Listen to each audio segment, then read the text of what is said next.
To South Carolina Congresswoman Nancy Mace, Republican, what she makes of this latest findings that women seem to be increasingly looking at the economy and not just this whole Roe v. Wade reverse decision. What do you think of that, Congresswoman?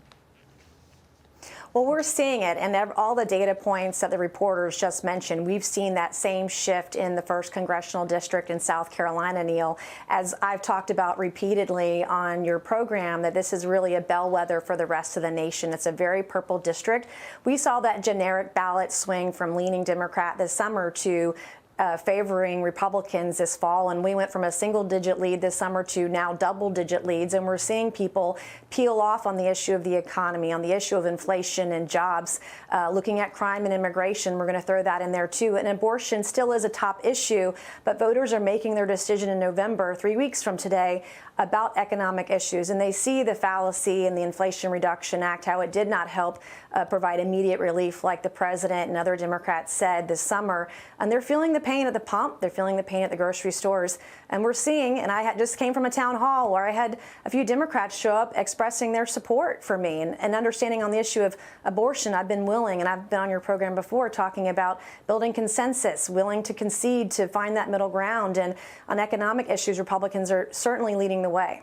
Now, on the economic issues, the popular, I read Kevin McCarthy's plans along with Republicans if you take over the House for tax cuts and expansion, of oil production, in areas that the present administration denies.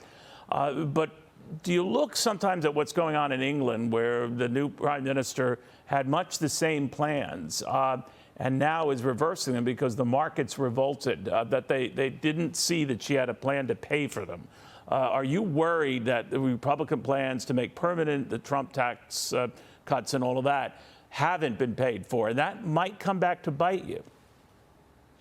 Well, the best way we can make our plans successful on economic issues is to have a plan to transition. You just can't flip a switch like a light switch overnight and expect things to change. But giving businesses some certainty, whether that's 6, 12, 2 years, 6 months, 12 months, or 2 years, looking at what does the future look like, at what point are those things implemented, and you have to address deficit spending. That's an issue that has been contributed to by Republicans and Democrats alike for decades now, looking at the issue of taxes, looking at the supply chain. There are a number of issues that do contribute to inflation, and so there's not going to be a one-size-fits-all or a purple pill here, but ensuring that businesses at least have some certainty for the short term and long term so they can make plans to ensure that their businesses are successful.